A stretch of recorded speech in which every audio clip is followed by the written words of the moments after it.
വണ്ടി കഴുകണ വെള്ളമല്ലാതെ ഇതില് എന്താ പറയാ നമ്മളെ സേഫ്റ്റി ടാങ്കിന്റെ ഒരു സാധനം ഇല്ല. നിങ്ങൾക്ക് വണ്ടി കഴുകുന്ന വെള്ളമാണെന്നുണ്ടെങ്കിൽ 1 കിലോമീറ്റർ അപ്പുറത്തേക്ക് സ്മെല്ല് വരൂല. ഞാൻ ചിക്കൻ വണ്ടിയിൽ പണിയെടുത്ത കോഴി വണ്ടി പണിയെടുക്കുന്നതാണ്.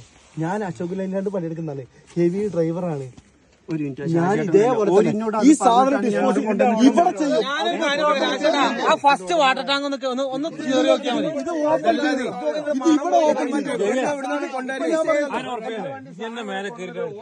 ഇവിടുന്ന് ഓപ്പൺ ചെയ്യും. നിക്ക് വാവ പറഞ്ഞത് കറക്റ്റ് ആണല്ലോ.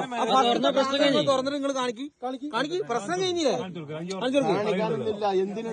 എന്റെ രാശേട്ടാ ഇത് നോക്ക്, കൈ മണത്ത് നിങ്ങള് വണ്ടി വന്ന് തൊട്ടിട്ടില്ലേ? എന്തായാലും ഇവിടെ കൊണ്ടുവന്ന് കളയേണ്ട ആവശ്യമില്ലല്ലോ. എത്ര സ്ഥലം വേറുണ്ട്, എത്ര സ്ഥലം വേറുണ്ട്. അവിടെ കളഞ്ഞൂടെ പോലെ സ്ഥലങ്ങൾ വേറല്ലേ? വിളിച്ചു പറഞ്ഞിട്ട് ഇങ്ങനെ എടുക്കാൻ പാടില്ല, കാരണം അത്ര മോശമല്ലേ. അതൊന്നും ഒരിക്കലും ചെയ്യാൻ പാടില്ല. വാവേ ഇതിന്